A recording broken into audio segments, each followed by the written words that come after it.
النهارده انا جاي اقول لك على الالعاب اللي خلت البي اس 4 اسطوره مش بتتكرر. العاب لو ما لعبتهاش فانت فوتت نص متعه الجيمنج في حياتك، من الاكشن المجنون، الرعب اللي هيخليك تشك في النور اللي انت فاتحه في اوضتك، لحد اللحظات اللي هتخليك تقول ان الجرافيك ده مش طبيعي. فما تتحركش من مكانك، خليك رايق، حضر العصير او كوبايه القهوه او الشاي، لان اللي جاي كله نار. ويلا نبتدي في اول لعبه.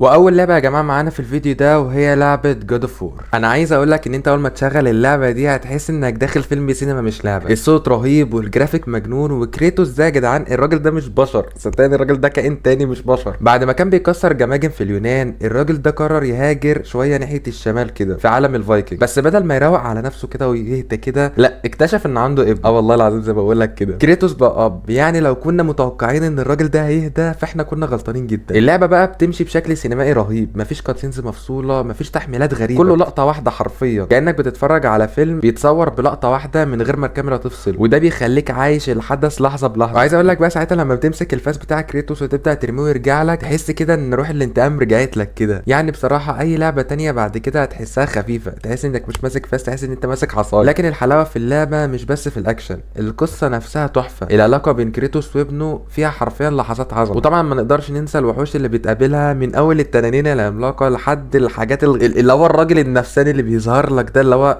مره واحده تطق معاه ان هو يتعارك معاك. فاهم؟ انا مش فاهم ليه الراجل ده بجد. وكل الجرافيك وكل الحاجات اللي انت هتشوفها دي كلها بس على بي اس 4 نازل من 2013. انت متخيل؟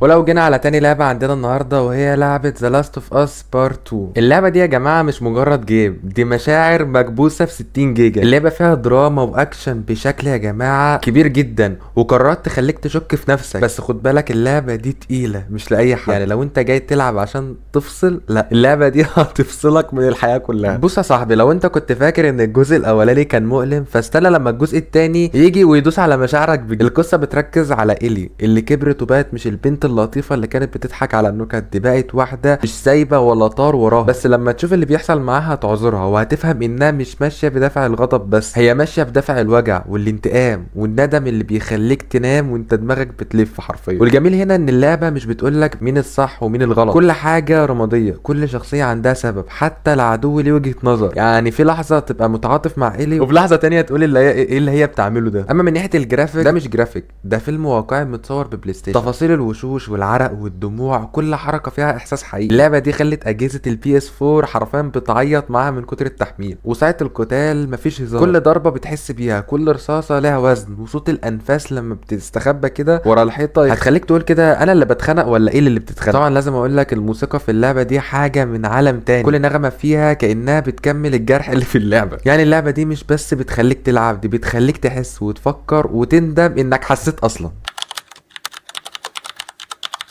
واللعبة التالتة اللي معانا يا جماعة وهي هورايزن زيرو دون. تخيل كده يا سيدي تلعب في عالم فيه روبوتات على شكل ديناصورات، يعني حرفيا خيال في خيال. اول ما تشغل اللعبة تحس انك دخلت كوكب تاني، مناظر طبيعية وخرافية، جبال وغابات وانهار، بس فجأة تلاقي ديناصور معدني ماشي في الغابة. انت متخيل؟ وساعتها مخك حرفيا بيقول هو ده روبوت ولا تيركس ده؟ البطله بتاعتنا اسمها الوي، ودي مش شخصيه عاديه خالص، دي بنت اتربت لوحدها بره القبيله بتاعتها. ومش بس كده، ده عندها ذكاء يخلي اي عالم كمبيوتر يغير منها حرفيا. يعني وهي لسه طفله كانت بتفك التكنولوجيا القديمه كانها بتلعب. اللعبه بتحطك في عالم بعد نهايه البشريه بقرون، الناس رجعت تعيش زي القبائل، بس التكنولوجيا لسه موجوده، بس في شكل وحوش آلية عملاقه زي الروبوتات اللي انا كنت بقول لك عليها في الاول دي. الوي بتبدا رحلتها علشان تعرف هي مين وجت منين وليه العالم اتقلب بالشكل ده. وفي الطريق بتقابل قبائل غريبة، روبوتات مجنونة، واعداء دماغهم متبرمجة على العنف. بس بصراحة اللي يخليك تحب اللعبة دي مش القصة بس، ده الجيم بلاي ذات نفسه. تحس انك صياد محترف في عالم خيالي حرفيا، كل روبوت له نقطة ضعف ولا يمكن تروح له تجري كده بالعافية كده، فاهم؟ اللي هو لا، لازم تخطط وتفكر، استخدم المخ ولا ارمي عليه نار ولا اضربه بسهم كهربائي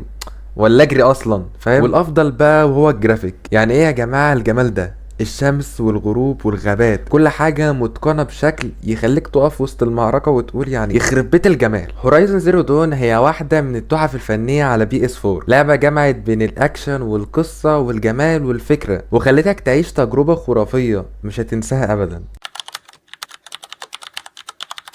ودلوقتي بقى نخش على عالم الرعب، ولما نذكر عالم الرعب فنذكر ريزيدنت ايفل 7. اللعبة دي غيرت شكل السلسلة تماما بعد سنين من الانفجارات والزومبي اللي بيجروا كأنهم حرفيا في ماراثون. رجعنا تاني للرعب النفسي، للرعب اللي يخليك تسمع صوت الباب وتقول ربي ده يكون صوت الهوا مش الباب. القصة بتبدأ بسيطة جدا. إنسان راجل عادي جدا جاله ايميل من مراته اللي اختفت من 3 سنين بتقول له تعالى خدني من بيت في نص الغابة. وطبعا الراجل الذكي جدا قرر يروح لوحده في الليل. انت متخيل؟ كلاسيكيات الغباء الجيمراوي حرفيا. بيدخل البيت يكتشف ان العيلة اللي ساكنة هناك مش عادية خالص، حرفيا ده بيت رعب مليان ناس حرفيا فقدوا عقولهم وحياتهم غالبا تقريبا. برضه اول ما تشوف الاب جاك داخل وبيقول لك العشاء جاهز، هتفهم ان العشاء ده مش لحمة عادية يا معلم، دي لحمة بشر. الجميل هنا ان اللعبة كلها من منظور الشخص الاول، يعني الكاميرا جوه عينك حرفيا، تشوف كل حاجة وتخاف من كل حاجة، والجو الضلمة ده والاصوات حوالين ودانك، وكل شوية تسمع صوت حاجة بتتحرك وراك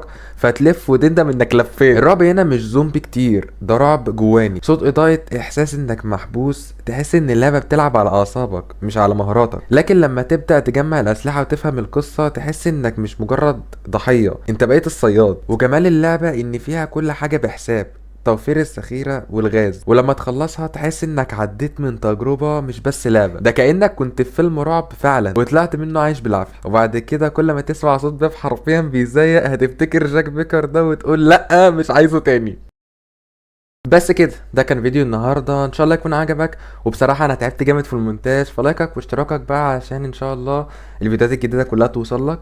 وبس كده، كان معاك يوسف، وسلام.